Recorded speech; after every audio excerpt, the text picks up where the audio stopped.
내용을 기록하고 있습니다. 그 편지의 내용은 1장 3절부터 14절까지가 한 문단입니다. 연결되어 있는 내용이라는 거죠. 그것을 3절부터 6절까지 제가 잘라서 설명을 드리고, 그리고 난 다음에 7절부터 9절까지 잘라서 말씀을 드리고, 10절부터 13절까지 잘라서 말씀을 드릴 겁니다. 그 중에 1절부터 2절, 하나님이 어떤 분이신가, 예수 그리스도가 우리를 위하여 행하신 일이 무엇인가 하는 것들을 전제로 해서 그 다음 이어지는 3절의 내용이 찬송하리로다 라고 시작합니다. 어떻게 시작한다고요? 찬송하리로다. 우리는 교회에 나오면 쉽게 교회에서 예배 드릴 때 예배 순서 중에 하나로 찬송을 부릅니다. 그런데 찬송을 부르는 대상인 성도 개개인이 내가 왜 찬송을 부르는가, 그리고 이 찬송의 내용이 뭔가, 이런 것들을 깊이 생각해 보지 못하고 그저 찬송가에 수록되어 있는 노래, 그리고 그 노래의 곡조, 그리고 그 가사를 따라가기 위해서 눈으로 가사를 읽고 인식하고 곡을 붙여서 노래를 부릅니다. 그런데 사도 바울이 에베소 교회 성도들에게 찬송하리로다 할 때 그 찬송의 개념은 지금 우리가 예배 중에 부르는 노래 가사와 곡조 그 정도의 내용이 아닙니다. 그렇다면 왜 우리가 찬송하는가, 누구에게 찬송하는가 하는 것을 정확하게 알아야 되겠죠. 대부분 지금 현대 그리스도인들은 찬송이 자기 흥을 맞추는 것이나 자기 감정을 실어서 감정의 표현을 하거나 아니면 그 곡조에 심취되어서 몸으로 그 곡조를 맞추는 그런 것이 일반적인 교회 안에서의 찬송으로 이해를 합니다. 그런데 사도 바울이 에베소 교회 성도들에게, 그리고 저와 여러분들에게 예수 믿는 사람이 왜 찬송해야 되는가, 누구에게 찬송해야 되는가 하는 것을 오늘 본문을 통해서 정확하게 가르칩니다. 그러면 왜 찬송해야 되는가 하는 겁니다. 왜 찬송해야 되는가? 그것은 찬송을 부르는 내가 누구인가 하는 정체성이 중요합니다. 여러분 스스로가 내가 누구인가 하는 겁니다. 철학의 시작은 인간의 존재에 대해서부터 시작을 합니다. 그럼 왜 그러냐? 내가 누구인가를 알아야 삶도 의미가 있고, 그리고 내가 살아가는 이유, 가치가 있다는 거죠. 근데 기독교에서 말하는 내가 누구인가는 존재론적인 것뿐만 아니라 하나님과 우리와의 관계성을 가리키는 겁니다. 이 관계성은 예수님 안에서만 이루어지는 관계성입니다. 다 따라합시다. 나와 하나님의 관계는 누구 안에서? 예수 안에서. 그래서 에베소서 1장을 보면 예수 안에서, 예수 안에서, 예수 안에서 계속 반복되어서 나옵니다. 다른 말로 말하면 저와 여러분이 하나님과 관계가 회복된 것은 다른 것 갖고 되는 것이 아니라 예수 때문에, 예수 안에서 우리가 하나님과 관계가 회복되었다. 그래서 회복된 우리를 뭐라고 이야기하냐? 위에 보면 신실한 자 혹은 성도, 하나님의 백성, 하나님의 자녀, 이렇게 얘기하는 겁니다. 그러니까 자기 정체성, 교회에 나와서 예배하는 저와 여러분이 내가 누구인가에 대한 정체성은 정확하게 예수 그리스도 안에서 죄인된 우리가 하나님과 관계가 회복되었다. 이제 하나님과 우리는 하나가 되었다. 그래서 그것을 평안이라고 이야기했고, 우리의 행위와 관계없이 하나님이 우리를 당신의 자녀 삼으셨다. 그걸 은혜라고 이야기했습니다. 그래서 은혜 받은 자가 찬송하고 하나님과 하나가 된 자가 찬송합니다. 따라합시다. 은혜 받은 자가 뭐 한다고요? 찬송한다. 그 다음에 또 하나님과 하나가 된 사람이 찬송합니다. 다 같이 따라합니다. 시작. 예. 그러니까 찬송은 누가 하냐? 은혜를 받은 자, 하나님의 은혜를 깨달은 자 찬송합니다. 누가 찬송을 하느냐? 하나님과 하나가 되어서 내 안에 주님이 계신다는 것을 믿는 자가 찬송을 하는 겁니다. 그러면 이런 자기 정체성이 정확하게 확립된 성도는 예배 시에 찬양할 때 찬양하는 자세가 다릅니다. 어떻게 다르냐? 노래를 못 불러도 괜찮아요. 음정이 틀려도 괜찮아요. 곡조를 맞추지 못해도 괜찮습니다. 그런데 이상하게 이 예배가 살아계신 하나님께 우리의 마음과 뜻과 정성을 모아드리는 건데, 이 예배가 어떻게 변질됐냐면 좋은 음악하는 사람들, 좋은 악기를 다루는 사람들, 그래서 마치 퍼포먼스를 하는 거예요.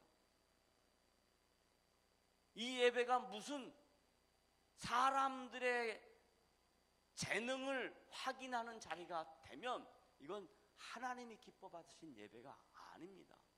하나님이 기뻐 받으시는 예배는 내가 누구인가? 은혜를 받은 자다. 내가 누구인가? 하나님과 하나 된 자다.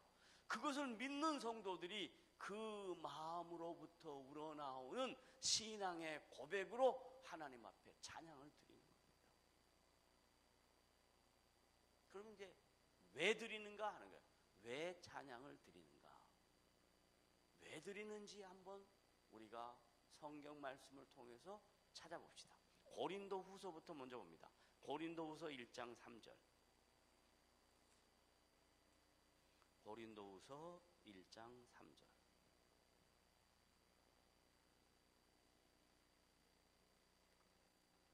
찾으셨으면 다 같이 고린도후서 1장 3절 4절을 읽어봅니다. 읽으실 때 그냥 읽지 마시고 왜 찬송하는가 하는 것을 찾는 겁니다. 시작. 찬송하리로다. 그는 우리 주 예수 그리스도의 하나님이시요 자비의 아버지시요 모든 위로의 하나님이시며 우리의 모든 환난 중에서 우리를 위로하사 우리로 하여금 하나님께 받는 위로로서 모든 환난 중에 있는 자들을 능히 위로하게 하시는 이로다. 왜 찬송합니까? 왜 찬송해요? 금방 다 읽었잖아요. 왜 찬송해요? 그는 자비의 하나님이시요. 자비 하나님이라 이 말은 뭐 말이냐면 여러분이 일주일 동안 살면서 온전하게 완벽하게 산 사람 한 사람도 없습니다. 부족하고 흠이 있고 문제가 있는 사람들이 예배에 참여했습니다. 그런데 부족하고 문제가 있고 흠이 있는 사람들을 주님이 넓은 품으로 받으시고 자비하신 그 주님이 우리를 품어주시는 거예요. 그러니까 찬송하는 겁니다. 주님 앞에 나와서 찬송하는 이유가 뭐냐? 자비의 주님이 나를 품어주시는구나. 따라합시다. 자비의 주님이 나를 품어주시니 뭐해요? 찬송하는 겁니다. 그 다음에 또 반복되어서 나오는 단어가 뭐냐면 위로의 주님 그랬어요. 위로의 주님. 위로하신다. 지난주에 명절이었죠. 그래서 가족들이 모였습니다. 가족들이 모여서 식사를 하고 교제를 합니다. 그러면 가족이라는 것은 서로 위로해주고 서로 격려받아야 될 대상인데 우리 현실의 모습은 그러지 않잖아요. 위로받기보다는 상처를 받고 격려받기보다는 마음의 도전을 받고 이런 것이 모임에서 나오는 현상입니다. 왜 그러냐? 그게 전부 다 세상적 가치와 기준으로 사람들을 서로 평가하기 때문에 그렇습니다. 그런데 하나님은 우리를 어떻게 하시냐면 날마다 순간마다 위로하시겠다라고. 여러분, 위로받을 대상은 이 세상에서 아무도 없습니다. 자식이 날 위로한다? 전혀 그렇지 않습니다. 이해는 하겠죠. 자식이 부모에 대해서 효를 할 수는 있겠죠. 그러나 나를 위로할 수는 없습니다. 배우자가 나를 위로한다? 아니올시다. 우리를 위로하신 분은 우리를 가장 잘 아는, 여러분 개인을 가장 잘 아시는 하나님만이 우리의 위로자입니다. 그러니까 우리는 위로를 어디서 받느냐? 하나님께로부터 위로를 받는 겁니다. 그래서 찬송하는 겁니다. 찬송하면 그 찬송의 가사 안에서 내 마음에 위로가 넘칩니다. 예를 들면 내 영혼이 은총 입어 중한 죄짐 벗고 보니, 이런 찬송을 부르면요, 이 찬송의 가사 안에서 내 마음에 위로가 생깁니다. 여러분의 마음의 감정에 주님이 타치를 하셔요. 그러면 그 위로의 주님이 내 안에 가득 차면 그 어떤 사람의 격려와 위로보다도 그 주님의 위로가 여러분을 새롭게 합니다. 여러분의 마음을 편하게 합니다. 여러분의 인생에 힘이 생긴다 이 말이에요. 그래서 찬송을 하는 겁니다. 그래서 이제 찬송할 때 찬송하는 자의 성도의 자세가 달라질 수 있어요. 어떻게 달라지냐면, 주님이 지난 한 주간 동안 나를 자비하게 기다려주시고 품어주시고 인정해 주셨지. 그 주님이 나를 위로해 주신다고 하셨지. 나는 그 위로의 주님께로부터 위로를 받고 싶어. 자비의 주님께로 품어주시는 그 따뜻함을 느끼고 싶어. 그래서 나는 찬송하는 거야. 이게 사도 바울이 에베소 교회 성도들에게 우리가 찬송하자 그런 겁니다. 자, 그러면 여러분 한번 찬송가 한번 찾아보세요. 요즘은 다 핸드폰으로 찬송도 보고 성경도 보니까 안 갖고 다니는 사람이 많은데 한번 찬송가 한번 들어봐요. 없으면 옆 사람하고 같이 보세요. 핸드폰 들지 말고, 핸드폰에 안 나오니까. 자, 찬송가에 보면요, 처음에 머릿말이 나와요. 머릿말. 모든 책에는 머릿말이 나옵니다. 왜 이런 한국 찬송가가 만들어졌는가가 나와요. 그 다음 딱 넘어가면 발간사가 나와요. 자, 저를 보세요. 한국 교회 찬송가가 언제 발간됐을까요? 이런 생각 우리 안 해봤어요. 언제 발간됐을까요? 1890년부터 찬송가가 발간되기 시작했습니다. 지금의 찬송가는 아니에요. 그러나 한국 교회 안에 1890년부터 찬송이라는 걸 불렀어요. 그러면 다시 돌아가서 에베소 교회 성도들은 인쇄술도 없고 책도 없었는데 그 사람은 찬송을 어떻게 불렀을까요? 그런 생각 해보셨나요? 나는 신앙생활하면서 이런 이야기를 한 번도 들어보지를 못했어. 어떤 목회자도 이런 이야기를 안 가르쳐 주더라고요. 자, 초대교회 성도들은 찬송가 책이 있었을까요? 없었어요. 뭘로 찬송했을까요? 안 생각해봤죠. 이건 생각 안 해봤죠. 이래야 되는데 안 생각해봤죠. 생각 안 해보셨죠? 어땠을까요? 초대교회 성도들 뭘 했냐면요, 초대교회 성도들은 시편을 암송했습니다. 시편을 암송했습니다. 그러니까 시편을 곡을 붙여가지고 그 시편을 암송했어요. 예를 들면 시편 1장 뭐죠? 1편 뭐죠? 복 있는 사람은 악인의 궤를 좇지 아니하며 오만한 자의 자리에 앉지 아니하고 오직 여호와의 율법을 즐거워하여 주야로 묵상하는 자로다. 여기다 곡을 붙여가지고요 노래를 불렀어요. 히브리 말로 해봐요. 초대교회 성도들은 찬송을 거의 다 외웠다는 얘기입니다. 그러면 북한에 있는 지하교회 성도들은요, 찬송을 어떻게 부를까요? 생각해 보셨습니까? 저는 20여 년 전에 북한 성도들을 직접 만나서 그들이 찬송 부르는 얘기를 들었어요. 찬송가 책이 있습니까? 없습니다. 성경 책이 있습니까? 없습니다. 다 외웠습니다. 외워서 앞에서 선창하면 그거 따라서 불렀어요. 그것도 소리를 내지 못하고 조용히 불렀어요.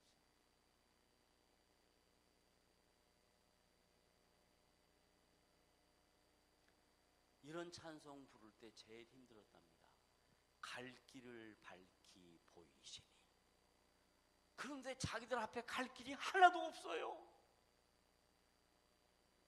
그런데도 불구하고 그 찬송을 부르는 겁니다. 갈 길을 밝히 보이시니. 이 찬송을 부르면서 그들이 서로 눈물을 흘리며 격려하고 새 힘을 주고 그랬대요. 왜 우리가 찬송하는가? 누가 찬송하는가? 이거 모르고 찬송합니다. 그 다음에 이제 찬송가 세 번째 장에 가면 뭐가 나오냐면 차례가 나옵니다. 차례. 다 같이 한번 봐보세요. 차례. 찬송가에 차례가 있어요. 첫 번째 차례가 뭐냐?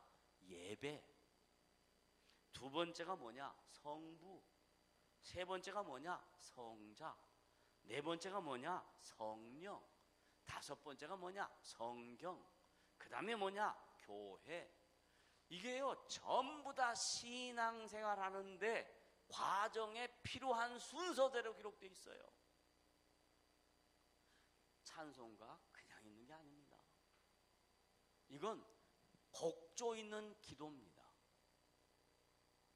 여러분이 찬송을 할 때 이 찬송의 가사가 여러분의 심령 속에서부터 우러나오는 곡조 있는 기도예요. 이 찬송을. 그래서 사도 바울이 에베소 교회 성도들에게 우리가 찬송하자. 찬송하는 이유가 뭐냐? 그는 자비하신 분이고 위로하신 분이다. 그 다음에 사도 베드로도 베드로전서 1장 3절에서 똑같은 표현을 해요. 자, 베드로전서 1장 3절.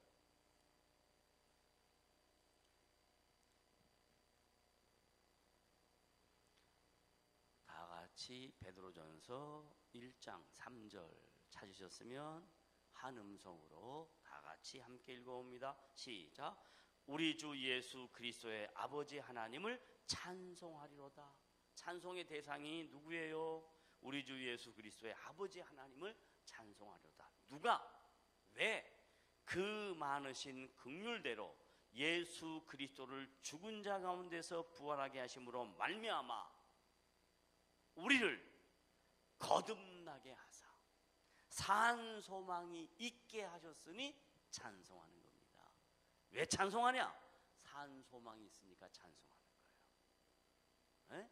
이 산 소망은 썩지도 아니고 더럽지도 아니고 새하지도 아니하는 거예요. 이것 때문에 찬송하는 겁니다. 누가 찬송하냐? 부활의 소망을 가진 사람이 찬송한다. 그러니까 이제부터 여러분이 찬송을 부르실 때 이 생각을 하고 찬송을 부르시면 부르시는 여러분의 자세가 달라집니다. 노래 부르는 게 아니에요. 곡조를 못 맞춰도 괜찮아요. 음정이 불안해도 괜찮아요. 그저 내 심령 깊은 곳에서부터 우러나오는 그분에 대한 높임, 그분의 영광을 드러냄, 이것이 찬송이다. 찬송하리로다 로 이제 시작을 합니다. 그리고 난 다음에 오늘 본문으로 다시 돌아가면 이제 찬송해야 되는 성도들이 무엇을 알아야 되느냐 설명합니다. 찬송하리로다. 하나님 곧 우리 주 예수 그리스도의 아버지께서, 그 다음 시작. 그리스도 안에서 하늘에 속한 모든 신령한 복을 우리에게 주시되. 자, 보세요. 여러분은 예수 믿고 받은 게 뭡니까? 여러분 스스로에게 물어보세요. 나는 예수 믿고 받은 게 뭘까? 뭘 받았어요? 생명. 또 보세요. 이렇게 추상적이에요. 나는 예수 믿고 하나님의 자녀가 되어서 내가 그분께 받은 게 뭐냐? 여러분 스스로 생각해 보세요. 뭘 받았어요? 돈 받았어요? 건강 받았어요? 좋은 대학 받았어요? 좋은 직장 받았어요? 이것을 받은 것이라고 이해하기 때문에 여러분이 스스로 평가하기를 별거 안 받았는데 이렇게 되는 거예요. 근데 예수 믿고 받은 것이 뭐가 있냐? 오늘 말씀 보니까 따라하세요. 모든 신령한 복. 뭘 받았다고요? 모든 신령한 복. 지금부터 따라합니다. 따라하세요. 나는 모든 신령한 복을 받은 사람입니다. 자, 그러면 왜 신령한 복이라 그랬을까 하는 이야기. 이건 그 앞에 수식어 하늘과 관계되는 거예요. 무엇과 관계된다고요? 하늘. 땅의 것은 신령한 게 아니에요. 그러면 하늘에 속한 모든 신령한 복, 이것은 하늘에 속한 수식어예요. 어디에? 모든 신령한 복에 딱 걸리는 거예요. 그럼 모든 신령한 복하고 하늘에 속한 거하고는 뗄래야 뗄 수 없는 거예요. 그러니까 예수를 믿고 하나님의 자녀가 되어서 신실한 성도가 되어서 이 땅에 사는 우리들은 무슨 가치관을 갖고 살아야 되냐면 하늘에 속한 신령한 복에 대하여 생각하며 살아야 돼요. 그런데 대부분 예수 믿는 사람들이 하늘에 속한 신령한 복은 거의 생각 없어. 뭔 생각이 있냐? 기도 제목만 딱 들어보면 다 알아. 죄송해요. 매주 토요일마다 열심히 기도에 나오시는 분이 계시는데 그분들에게 또 이런 말 하면 아이고 그런 기도하면 안 되나 보다 이렇게 또 생각할까 봐. 그게 아니고 잘 들어봐요. 대부분 기도 제목이 뭐냐? 첫째, 여자분은 남편의 건강. 얼마나 훌륭해요. 여러분 우리 교회 여자 지체들은요 기도할 때마다 남편의 건강을 위해서 기도해요. 저는 정말 훌륭하다고 생각해요. 그러나 기도의 모든 내용이 우리가 생각하는 가치의 기준이 그 정도의 수준에 머물면 안 된다 이 말이에요. 그 다음 두 번째 뭐냐? 자식들, 장래, 부모가 당연히 해야 될 일이죠.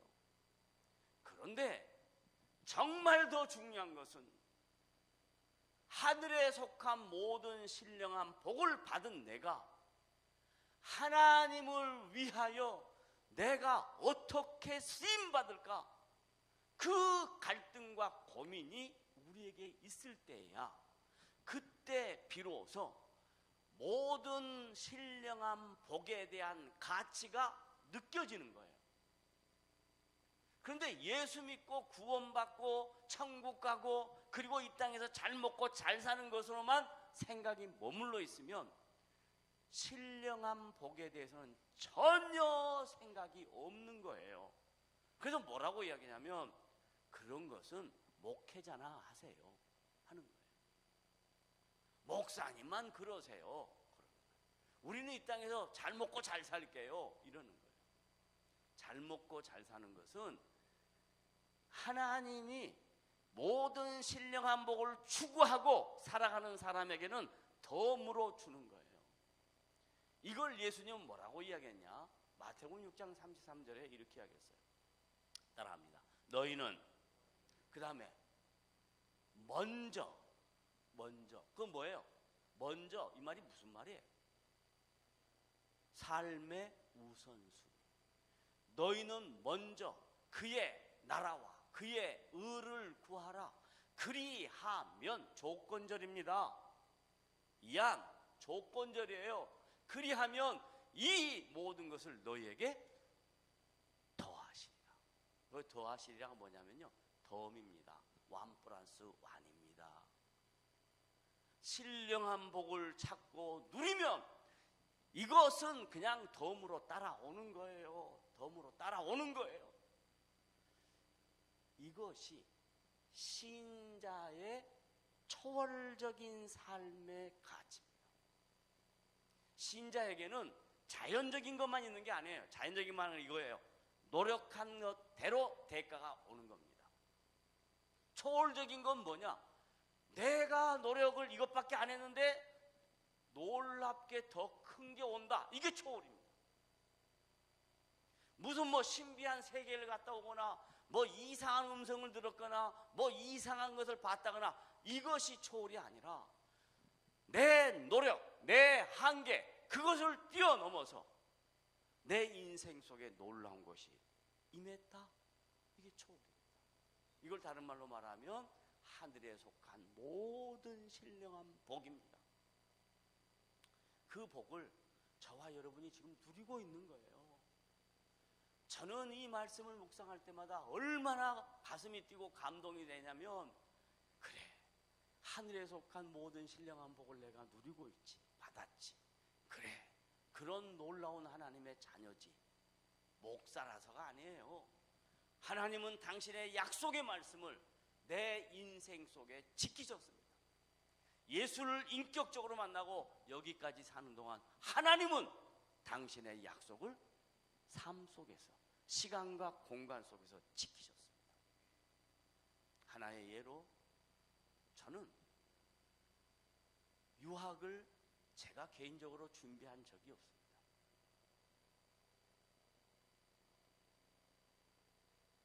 (2학년 1학기) 마칠 때쯤 남포교회 박영선 목사님이, 야, 미국에 리버티라는 학교가 있는데 거기 유학 가라. 그 유학 가려고 준비하는데요, 비자가 리젝트 당했어요. 안 나왔어요. 그래서 못 갔어요. 그래서 포기했습니다. 그런데 졸업하고 저희 동기 중에서 제일 먼저 하나님이, 전혀 사람 한 사람도 아는 사람 없고 호주에 대해서 뭐 준비하고 생각해보고 한 번도 없는데 하나님이 글로 보내셨어요. 얼마나 놀랍냐면요, 우리 정장로님 대학 동기들이십니다. 그분들이 어떻게 저하고 성경 공부를 하게 됐는데, 그분이 고대 기독 신우회 출신인데 시드니에 성경 지사장으로 나갔다가 거기서 은혜를 받아가지고 순복음교회 목사가 됐어요. 근데 저는 거기 시드니 공항에 내릴 때 호주 사람이 저를 픽업 오는 줄 알았어요. 그런데 호주 사람이 안 온 거예요. 다행이죠. 왔으면 큰일 날 뻔했죠. 영어 한마디도 안 됩니다. 딱 공항에 내렸는데요, 갑자기 아침 인사가 뭔지도 생각이 안 나요.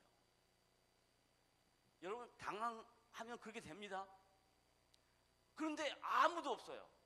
근데 어떤 분이 머리는 하얗고 흰색 양복을 입고 흰 구두를 신고 성경책을 이렇게 품고 저 앞을 왔다 갔다 하더라고요. 그러더니 저를 계속 유심히 관찰하더니 와가지고요, 긴가민가 해봐나, Are you Japanese? 하더라고요. 아니요, 한국 사람이에요. 아, 그래요? 그럼 날 따라오세요. 그래, 그 차를 타고 가는 도중에 그분이 저한테 물었어요. 왜 왔냐? 그래요. 그래서 공부 좀 하러 왔다. 영어를 못하니까 공부를 하러 왔다. 그랬단 말이에요. 딱 그 대화가 끝나는 순간 핸드폰이 그때 있었어요. 셀룰라 폰이라 그러더라고요. 핸드폰이 있었는데 전화가 왔어요. 담임 목사님이에요. 정 목사님이, 그 목사님이 부목사님. 차에 지금 이러이러한 사람이 타고 있냐? 그래서 저를 딱 쳐다보더니 대충 맞으니까 맞다고 그러는 거예요. 그분 잘 모시고 사무실로 와라. 내가 지금 공항에 픽업을 나왔는데 신방하다가 늦어가지고 내가 한 15분 뒤에 따라가니까 그분 잘 모시고 가라. 그렇게 된 거예요. 그런데 그 부목사님 저한테 그래요. 정부에서 나오셨습니까? 그래. 아니요. 그랬더니 이상하대. 조용기 목사님, 조용목 목사님 외에 담임 목사님이 한 번도 픽업 간 적이 없대. 자기 당번이래. 부목사인 그분이 당번이래. 근데 당신이 누군데 당신을 픽업하러 왔냐 이 말이에요. 정부에서 안 나왔으면 누구냐 이 말이에요. 저는 가만히 앉아 있다가 사무실에서 만났어요. 만났는데 깜짝 놀랐어요. 이분이 혀가 짧아요. 잠바 같은 거 입고 이상한 골덴 바지 하나 입고 안녕하세요 이러는데요. 내가 깜짝 놀랐어요. 또 놀란 것, 주일날 예배를 인도하는데 똑같은 분인데요. 그분이 예배 딱 시작하는데 그때부터 갑자기 조용기 목사님으로 바뀌어가지고 딱 나오는 거예요. 혀 짧으신 분이 똑같이 해, 똑같이. 깜짝 놀랐어요. 시드니 순복음교회 그때 약 성도가 1,500명에서 2,000명 되더라고요. 그냥 거기 가가지고요.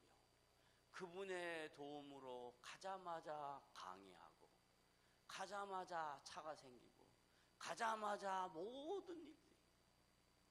여러분, 제가 무슨 계획을 했습니까? 제가 무슨 준비를 했습니까? 저는 하나님이 내 인생 속에 자비와 위로의 하나님이라는 걸 믿기 때문에 그 믿음으로 나아갔더니 하나님이 다 세밀하게 일하시더라고요. 마찬가지로 여러분들도 여러분의 인생을 가만히 돌아보세요. 내 능력대로 여기까지 왔는가? 내 수고대로 여기까지 왔는가? 아니구나. 하나님이 여기까지 나를 인도하셨구나. 이걸 믿으면 찬송을 안 할 수가 없어요. 이걸 믿으면 위로와 자비의 하나님이 여러분의 하나님이라는 것을 믿게 돼요. 그러면 초월적인 삶이 나타나기 시작합니다. 기대하지 않았던 놀라운 일들이 일어납니다. 그것을 체험하면 믿음이 자랍니다. 그것을 체험하면 담대해집니다. 그걸 체험하면 두려움이 사라집니다. 그걸 체험하면 내 인생 아무리 많은 장애물이 있어도 그 장애물 앞에서 넘어지지 않습니다. 하나님이 계시니까. 우리는 이걸 믿는 겁니다. 사도 바울이 이런 마음으로 지금 기록하고 있는 거예요. 너희들이 누구냐? 하늘에 속한 모든 신령한 복을 받은 자다. 따라합니다. 나는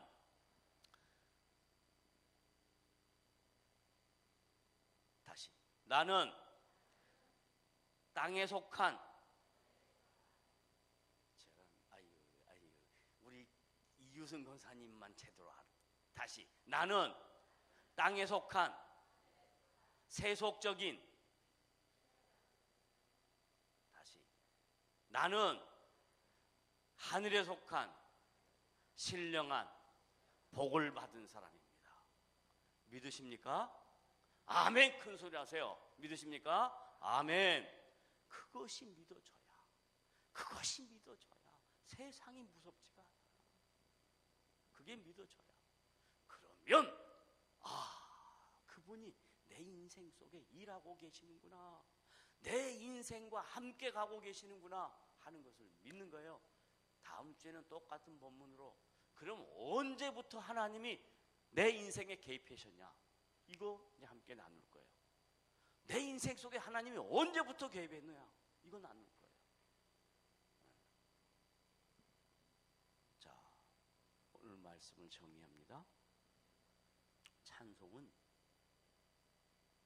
예배 형식 중에 하나 있는 신자들의 노래 모음이 아닙니다. 찬송은 하나님이 어떤 분인가를 알고, 예수 그리스도가 누군가를 알고, 내가 하나님과 관계가 회복됐다는 걸 알고 은혜를 받고 산다는 것을 아는 자의 신앙의 표현입니다. 이게 찬송이에요.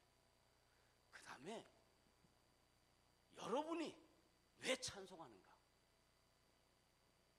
그것은 자비하신 하나님, 위로의 하나님, 그 위로의 하나님, 자비의 하나님이 하늘에 속한 모든 신령한 복을 나에게 주셨기 때문에, 그걸 내가 누리고 살기 때문에 내가 찬송을 한다. 그래서 찬송 부르는 자의 자세가 달라지는 거예요.